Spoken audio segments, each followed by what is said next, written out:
All right, guys. Today I got Laura Marie Captin, a Century 21 Judge Fight agent. Laura, you have been 8 years in the business, but you are a high production agent. You win all sorts of awards, and I know you've really come into your own here recently.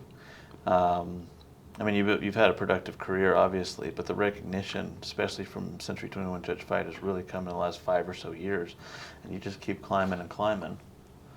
A lot of agents are watching, so what's the secret? There is no secret. There's no secret sauce to this. There's always a secret. There's gotta be. There's no secret sauce. Building a brand in the business takes a lot of hard work and a lot of grit, a lot of hustle, and I've done that over the years with my spear and just connecting to different folks and different people and trying to be the best I can be and giving them the guidance that they need throughout the home buying process or throughout the selling process of their home. Yeah, I know one thing is because we're going through some changes in the industry, right? There's agents that have just decided I don't really want to be in it anymore because of the licensing and all and NAR and all these different things. With that, I hear a lot of top production agents say, "No, I'm sticking in it." They go, "Man, I seem to be working with dumber and dumber agents on the other side of my deal." It's unfortunate. It's very unfortunate. All right, if you got a horror story for me, or more importantly, what is it that some of these agents that are doing that just drive you insane? Because you're a professional agent, I know that for a fact by your clients and by your management. They all know you as a very professional agent. Right. So I don't have a horror story. Honestly, I've seen it as an opportunity to guide them and to mentor them, even if they're not with my brokerage. Ironically, just the other day, I was asking an agent who I looked up, who was newer, information about his property and why the seller's disclosure wasn't filled out in its entirety. And you know what? I sent them an email. I said, "Hey, it looks like you're new to the industry. I use Seller Shield for my clients to send out to fill out the seller's disclosure in its entirety. They can pick which disclosure they want, fill it out, ask for protection." And I was like, "I look forward to working with you. If you can get this back to me as soon as possible, I'd love to set up a tour of your property." Did he take that as constructive, or was he insulted by it? Constructive. Okay. I mean, if you're posting something in MLS that just has a signature at the bottom of it and it's blank, how does that do your clients justice? That's unfair to your clients. Now they're missing out on opportunities for people to tour their home because of the lack of information that you provided as an agent, which is very unprofessional. Do you find those agents that are completely unprepared and lacking information, just general education, are they usually coming from, I know for a fact they're not coming from big brokerages. No. They're usually coming from a smaller brokerage or an online brokerage, or where are they normally coming from? Mostly coming from an online brokerage, or nothing that they're in the office probably on a daily basis they're actually getting that guidance and that mentorship. Mm-hmm. So probably more of a transaction-based brokerage as well. Yeah, because I notice the work from home, which is great, mm-hmm. but sometimes you just got to go into the office, and a lot of these agents go in the office. Just like, "No, I'm not going."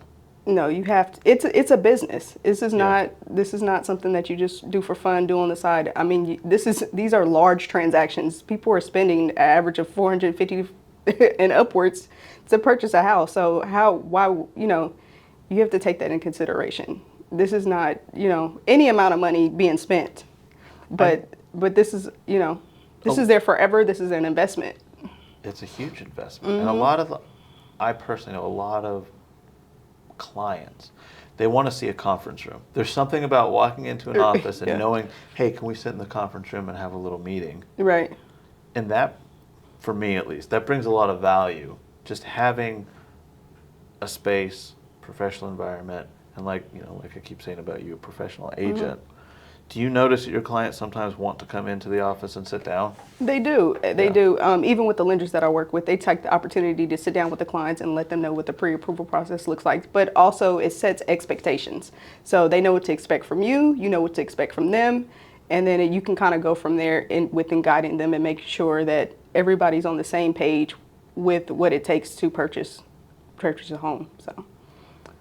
Where do you get most of your clients? Is it always word of mouth, or do you outreach with social media? So I am on social media platforms, Facebook and Instagram. Yeah. A lot of it comes from networking, though. Networking with whether it's the church, work, previous friends, things like that. Also having client events. Century 21 is good about pie parties and different things like that to reach out to past clients. Yeah. So those are just different ways to gain clients and get them. I know when I first started in the industry, the builders would allow agents to host open houses. So I always took upon those opportunities to host builder open houses. They really needed to move houses back then. They did. Yeah. And I mean, it would be an all weekend thing. That's what I would do. Every weekend I'd go host open houses for builders, hand out my cards, because it's a lot of people out there that are just going in and out of model homes with no direction, and they don't realize that the people that work for builders, they're not realtors, they're sales agents. Yeah. So they're going to tell you what you need to know to make a sale. So you're misguided when you go to a builder or to new constructions without an agent.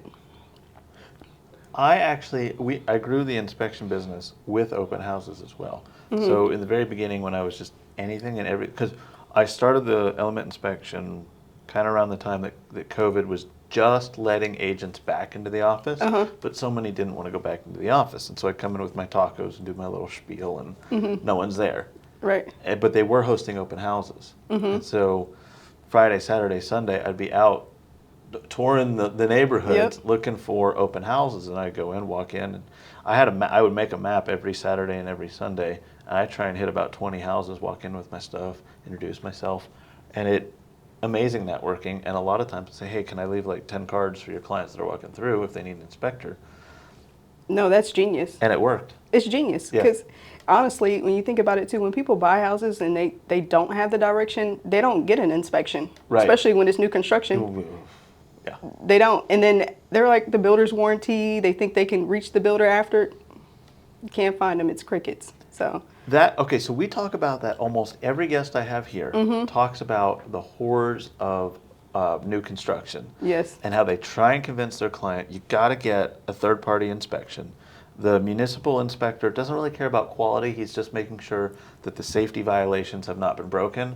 Otherwise, he doesn't care how the break closing is in and out of permits. Just closing permits. Yeah, That's it. he just doesn't care that much. And then the warranty is as good as the piece of paper it's written on. Correct. So if they're not honoring it, or they almost always do, but it sometimes takes them like 9 months to fix a couple of wall sockets. Right. Maybe if they come. Yeah. If Brian hasn't gotten another job Exactly. with another builder. And so they always want to skip the third party. And I know a lot of agents, they're in my corner saying, listen, he's third party, meaning when you pay the $500, he has no vested interest in listing more or less things. He's only going to list what is actually wrong. Right. And then you can take that to the builder before the close and say, fix this, otherwise I'm not paying you for the house. Correct. I love it. Yeah. I don't allow my clients to. I push the inspection hard. Every property. We're not purchasing without an inspection. We just started bundling all the new build phase inspections. Really? So before you start, we took bundled them together, took a huge chunk of the price out. So you pay one price up front, and then all 4 inspections will follow the phase. I like that. Yeah. I like that. And that's much needed, because sometimes with the spec homes, you don't even catch it to the ladder. So you're doing building ground up, you're catching all 4 phases. I like that. Yeah, and we try to do our best to stay in contact with the client and the builder at the same time and make sure we know before we put the sheetrock up, we really need to get in there. Right. So we do we try our best. Sometimes the builders honestly will lie to us and say, oh yeah, sheetrock's not going up till Friday. And they're on the phone standing in there and all the sheetrock's up. And they're just going to seal it up and tape and bed and everything and then texture, so we can't open anything up. Right. I believe it. When they do that, it's a pretty good indication that maybe you should rethink. Yeah, red flag. Yeah, because they're hiding all their stuff. Yeah, that happens. Used to happen a lot. It's not as bad anymore. Well, that's good. I mean, like I said, a lot of it is more or less, they try to act like it's the final phase when you can have your inspection. But if you can catch those builders that will allow the 4 inspections, it's probably best to go with them. Yes. Any building company of any kind, whether it be just a contractor or a full home builder, if they're like, yeah, fine, I don't care who you bring in to look at my work. You're pretty good. They're trusted. Yeah, they're like, tell me what's wrong, I'll fix it. Yeah. And that's how you should want to do business, right? You should, but there's plenty that are like, hell no, you're not going to my house. Right. There's some that say every vehicle needs to have $2 million liability insurance on it. I'm like, it's a $25,000 van. How do they require that? How can they require that, though? Is that something? They said the truck can't pull into the driveway unless it has $2 million of insurance. Like, we'll park down the street, and then they try and pull we own the streets until it takes over the city. To me, that's a huge red flag. Yes. Probably need to get my earnest money back. Wow. I haven't heard of that one.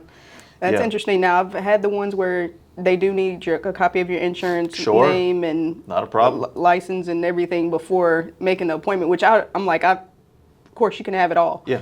But we will be at that inspection. I expect you to be in the office that day, not your off day. Yeah, right. We send certificate of insurance. We send license numbers, everything they need. Right. Not a problem. I love it when they send us like a 19-page document that they need filled. They put these barriers to entry in place on purpose. Because they know, well, okay, so element inspection is going to charge $500 to $700. Right. You know, what's the most they can make on that? Maybe $150, $200 on an inspection. So if we put enough work in front of them where we start eating into their profits with all the clerical work, they're likely not going to come because we might put $100 worth of clerical work that's going to chip away at their profit, so they're just not going to come. I have seen the builders that have the clerical work. I've seen that attached. Yes. So we'll have packets delivered to us that need signed, notarized, and you're like, yeah, it's been a while since I've seen it, but I have seen that before within my tenure. There's one in particular that we told clients we're not going to be doing inspections with them anymore because we'll call them and say, hey, you have all of our information on file. They go, yeah, but not for this address. That needs to be a post, just so we can know that it's a red flag builder. Those help. I'll let you know after. Okay, thanks. It's interesting though. The new builds definitely need a lot of attention. Yeah. And I think a lot of people have a false sense of security that the municipality is going to inspect it and that there's a warranty on it. I always tell my clients to remember that we're all humans and humans make mistakes. There's not a day that well, maybe there is. Sometimes you don't like your job that day. Yeah. Sometimes you wish you were somewhere else that day. Everybody's like that. So I'm like, we have to get the house inspected. They may love their job, but there's still room for human error. So not, the builder wanting to fix it, that's even better, right? That just let you know that they stand on their principles and when it comes to building. But to just disregard and just think you have the perfect house, no. And it's not a new car. Right. Right, that's a manufacturing process that's been almost perfected. You buy a new Honda Civic, you expect no issues. Right. And if there is an issue, it's an anomaly, not the norm, and you bring it back and they fix it immediately because they have one, a nation or worldwide brand to protect. Correct. And two, they know this part just swaps out with this part. It's 3 bolts. Right. Every house is built strictly with human hands. It's a hand-built home, start to finish. There's not one manufacturing process. Nope. Other than, the HVAC system and the garbage disposal are manufactured components. The electronics. But the wood being put together, every piece was cut by a human hand, nailed together, and so there's always discrepancies. If it was really cold out there and the guy hates his job and he's just freezing to death, maybe his cuts weren't as perfect as they were on that 70-degree sunny day when he's just loving life. Correct. So I agree. Yeah. Yep. So yes, we're all about inspections for sure. What are your non-negotiables when you work with a client where they just go, I want to handle this, this, and this aspect of it, and you go, that's going to really dig into what I do, and you might compromise it. Let me think. Like when in my construction side of work, if a client says, I've already done all the demolition and I plumbed the whole shower, all you got to do is the tile. So, no way. I have no idea how well you plumbed it. I'm not touching it because if the shower leaks, is it my tile or your plumbing? So it's so I wouldn't say non-negotiables, but a good one is, it's almost back to the inspection part.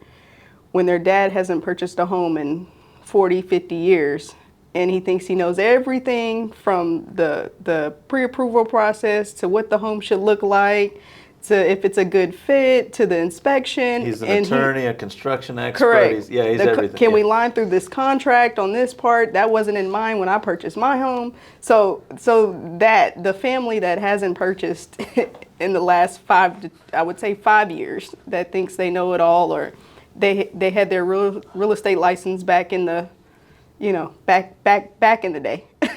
40 years ago, yeah, and they're experts still today. So those are pretty much my non-negotiables. And it goes back to having that conversation at the table in the office to say, hey, this is what the buying process looks like.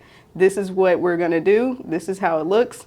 And that's the time you want to bring your family in. That way we all have the same understanding, and it's not your mother calling my phone or your father calling my phone after I just got off the phone with you 2 minutes ago. We're all on the same page. We all know what's going on. How do you set that expectation for your client? Do you sit them down with a laundry list of things that will happen, or do you give them a folder? Like, what is your process? Yes, I'm big on buyer packets or listing packets, listing presentation. So the listing presentation and the buyer presentation, they both get the same usage. So if I have a buyer client that hasn't purchased, or their parents are helping them purchase, then they're both getting a copy of that presentation, and we can go over it via Zoom or a call, or we can meet in the office. That way they know what to expect. And we were talking earlier, I think you mentioned you go, not to stress them out, but to let them know this is a stressful process. Right. It's arguably the most expensive thing you're ever going to do. Yes. To this point in your life. Yes. And there's a lot of moving parts, and there might be some tears along the way, but we'll get through it. Yes. So I think if you give them all the information up front, even if it's overbearing, by the time it's done there, it's not that bad. It wasn't so bad. This actually went smoother than I thought. And that's what you want to hear, right? At the end of the day. Under-promise and over-deliver. Yes, that's what you're wanting at the end of the day. I hear both Eric and Jim Fight talk about that, the under-promise, over-deliver, to try and achieve that world-class service that you're looking for, which is to say this, you list it as a stressful situation, of course it will be, and then you, being a professional agent, come in and just alleviate as much of that stress from them as possible. Yes, that's the goal. So 9 times out of 10, I do keep my clients informed about what's going on, but they don't understand how much an agent works in the background. I mean, between the phone calls with the other agents, the lenders, and whoever, all the parties involved, title. Piecing it together. Yep, piecing it together on the back end to where I can say, hey, we're all on the same timeline. Everything's working out. Everything's going smooth. I heard from the lender today. But they don't know that might have been 5 or 10 phone calls with the lender in the background just to get an update to see where they were at or what's needed, or if there's a way I can help to reassure everything. No, I don't think a lot of people realize how much goes into the background. Like, even on the inspection side, when we answer the phone call and they tell us all the details about the inspection that they want done, that team goes to work. They're calling up Showing Time or Broker Bay. Right. They're making sure that the listing agent knows we're going to be there, that the actual homeowner knows we're going to be there, is there a dog there? Do we need to know about that? The cat that gets to stay home. Yeah. Are the sprinklers, like, just so many details, and they have no idea. And then 20 to 30 minutes after they call, they just get a text that says, confirmed, we'll be there. And they go, oh, great. And they don't know for 30 minutes my person that answered the phone for them is just going nuts trying to get all these details tied together. And then, of course, we get the incompetence thing where we call them up and say, hey, can't make that. It's going to have to be 4 hours later. Do apologize. Well, you told me, and it's like, well, the actual seller has to work, and they're not going to allow anyone in the home until this time period. Right. And then, of course, they go, well, why would you tell me you could do it at that time? Like, we had to talk to the seller. We could, but... We could do it. We had the slot. Are those the same clients that as soon as you finish the last thing and lock up, they're ready for their report? Because you guys are pretty fast at that. We're very fast at that. It's usually less than 2 or 3 hours at max. I know. But, yeah, and they also... That's the same client that if something breaks 9 months after they moved in, they call us and say, why didn't we warn them that this was going to break? Ouch. Kind of like when you go get an oil change and you get a flat tire the next day, even though it's clear as day you ran over a nail, people still call the shop and be like, I have a flat tire, and you worked on my car yesterday. Is it covered? That's what they want to know. But we'll have like someone comes up and says the roof leaked. I'm like, when did we do the inspection? I'll be like, June of last year. How many storms have we had in Texas? Like, had it leaked from then until now? No. Right, no. So at the time of inspection and for the last 10 months, it hasn't leaked. Correct. Why are you calling me? Call your realtor. Yeah. Let her guide you, or let him or her guide you in this process. Because I'm good about making sure my clients have home warranties and things of that nature and proper insurance. So yeah, alleviate that off your plate a little bit. One of my very first jobs, I think I was like 16 or 17 years old. I was working at Firestone changing oil. That was my only job. Change oil, rotate tires. $9 an hour or something. Nice. Anyways, so I pull this Mercedes in. I set it on the lift, and then I go to turn it off, and the car turns off. And I would usually take the key out if it was a keyed ignition, and then put it in the door, so that I knew I can't lock the keys in the car. Right. That was always my process. Okay. So I stick the key in, pull in, and I turn the car off. And I'm like, I can't pull it out. I couldn't get the key out, so I'm twisting back and forth. Couldn't get the key out, and I call. I'm like, my manager. I don't know if I'm ignorant to a Mercedes or what. If there's a button or something, and he can't get it out. Long story short, we had to replace the entire ignition in the car. It was no fault of mine. It was no fault of anybody's. It was just the last time that particular car was going to let someone pull the key out of the ignition. But of course, this guy that owns this Mercedes, and it was old. It was like 30 years old. Oh, okay. But he comes marching in, just so pissed. And he's like, "You guys don't know how to work a freaking car." And he's trying it. And then he finally settles down. And then he sees that I'm the kid that did it. And so he's like, blames it on me, blames it on the shop. Right. I mean, I still did the oil change, but of course he could not separate that it was the last time that ignition was going to work, whether he did it, my manager, or I did it. Right. It that just was was the timing. last time. Yeah. He could not separate that from me touching his car. And he just, went ballistic. Yeah. In this Firestone. And we get those types of clients. Yeah, we do. Yeah. Yeah, we do. Yeah, we do. So you sold him a house 12 years ago, and now the sink is leaking, and it's your fault. Okay, at this point, we need to do a market analysis and a listing presentation. Let's get you out of there.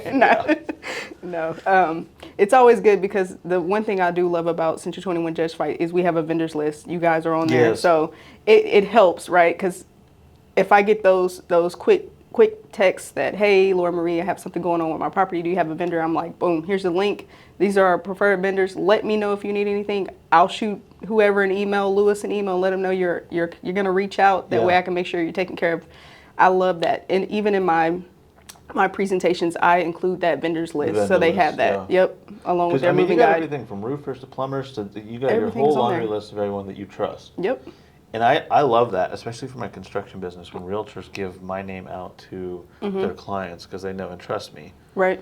And then I walk in, and it's not that I could charge any price, but I go, listen, my price matches my quality, and Laura Marie said, Lewis is good quality and good person. Right. And so then they don't really question my pricing and my skill set, which is amazing. So. I mean, I use you all the time. Yeah. And there's been times where that's happened especially with my reload clients. They purchase a property, they get to the house and they're like, how does this work? Yeah. And I'm like, 1 second, let me call so-and-so back. He did your inspection. And he's there the next day or so going over the report with them after he's already going over the report with them on a Zoom via call, but they're just not comfortable. So he's like, I'm coming over to the house. I'll show him how it works. I'll show him what I found. Yeah. Show him what needs to be done to prevent certain things, or just, your normal home I actually like hiring very talkative inspectors for that reason, because they over-explain how home works. Home maintenance, all that. They'll give you all the details. Hey, this is $10 at Home Depot, Lowe's.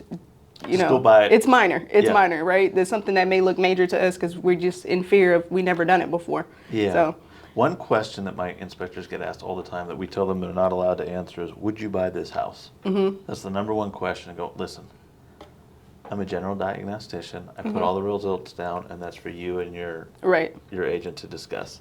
I can't say. yeah. Right. I mean, because you never know some people are good at the home improvement project, so that may be something that they wish to purchase. Right. You know, that may be that may be what they're looking for. And then some people, hey, are like, I need new construction. I need to make sure that if something breaks down, the builder's got it at least for so long. You know, but my biggest question. That's funny you say that. Is I'm always, would you run? Would you run from this place? That's my question. Would you run? Now, if you say yes, I'll run, then I'm like, hey, we're running too. So I don't ask, would you buy? I say, would you run? Yeah, my inspectors are not supposed to answer Right. that question. You can, admittedly, you can kind of read it on their face when Right. they're giving you the political answer that we told them to say. I make it funny. Yeah. But every once in a while, they'll be like, I can't answer that question. However, there are a lot of things wrong with this house. Right. We had one not too long ago, same principle that we just, it's like, listen, I can't say not to buy it, but like there's a lot wrong with this house. Yep. But some people are okay with that. You know? You're getting a good deal on it. Yeah. And that's what I tell my inspectors. I go, you don't know what they're paying for it. Yep. If they're getting it $200,000 under asking, Right. they might want all this stuff wrong with it to justify the fact that they're buying a piece of crap that they're going to either tear down or flip or whatever. Right. And right. the more you find, the better, because they're going to be able to negotiate even more off. Right. And that's key too, right? Yeah, So, so a thorough inspection report will allow room for negotiation or for them to fix the repair, to make the repair. So. Yep. We do a lot of that. We come in after some other home inspection companies. So let's say you had a listing, and this other company came in, did a full inspection on it, found XYZ, and you call me up and you're like, man, like the three of the things they found, yeah, but this fourth thing, can you come just verify that they're not lying or like added something to their request? Manipulating it. Yeah. And every once in a while we'll come in and do another sewer inspection to verify, because so we learned that we had to take a picture of the sewer camera outside the house next to the cleanouts. And I tell my guys, take a wide angle shot so you get as much of the house in it, you get the cleanout, you get the sewer scope, and then film when you turn the sewer camera on. Don't turn it on when it's in there. Turn it on and kind of scan around so we can see the house. Then put it down the pipe, because some inspection companies will just send old reports. Right. They just, from the inside of a pipe, you can't tell where the hell it is. Right. So I get called out every once in a while to go down and verify that there is actually a break. You know what? That's great, because you say that a lot of roofs, they just need to be repaired, not replaced. Yes. So we get that a lot, you know, where they're like, oh, we're going to go after them for a brand new roof. Yeah, $40,000 full roof replacement. I'm like, not, like, this is not like so fast. $3,000 worth of Right. shingles and yeah. So that's a biggie too that we see a lot of is those roofs. So It's the full sewer replacement that a lot of them ask for. really, Yeah. Wow. And that's 30 or 40 grand. That's expensive. Yeah. And we went into one and we were like, there's one break right here, and it's probably a $3,000 repair. Wow. But you wanted a whole sewer system is 30. grand and $3,000. Big difference. Yeah, 10%. Big difference. Yeah. Goodness. But that's the value of our relationship, you and me. You can Right. just call me up and be like, hey, I need a favor. I don't believe it's 30 grand. Can you? Sometimes I'll tell you right on the phone, yeah, no, that's 30,000. That's what it is. That's what it is. Other times, like, that is suspicious. Let me come over. Yeah. So it's nice to have that relationship. Yep. Nope. There is values in relationships. So yeah, you like I said, I can speak on you all day. There's been a time or two that I've had to call you back or call you back out. I'm like, can you please? I'm like, something with the breaker box. Yeah. They don't know how to work the switch. They can't Not get a under the problem. cabinet. I'm like, I don't know what's going on. Yeah, there's always. Every house has its own little idiosyncrasies. So Yeah. yeah. And 99% of the time, it's super easy to send someone back out. Right. To explain it. So, well, you know what? I've really enjoyed the time. I think it went faster than we thought it would. Okay. Do you have any other interesting quirks or maybe some advice to give some younger agents? Because in your office, I know you're looked up to. I am. Yeah. I am. Bit of a mentor. So. Yes, I've been mentoring the mentees for a while. If it's not your passion, don't get into it. Interesting. If it's not your passion, don't get into it. I've never heard an if say that. if you've added up every cost and number that we've just thrown on this table between the purchase of a home, sewer system, what it takes an inspection. Yeah. That's a lot. This. If it's not your passion, don't do it, because you can cost a relationship, but you can also cost them a lot of money. Yeah. So that's what it's going to take to thrive in this industry, is those relationships and your honesty and your integrity. So if it's not your passion, I'm gonna say it again, don't do it. All right. No, that's good advice. Mm-hmm. I like that. All right. Well, you got your mug from Element Thank Inspection you. with Murphy on it. Right. Everybody loves Murphy. So cute. So I'm going to put all of your information down in the description below. Okay. So guys, if you want to contact her, any real estate related questions, or if you're an agent that needs some mentoring, give her a shout. Thanks for watching, and we'll see you next time. Bye.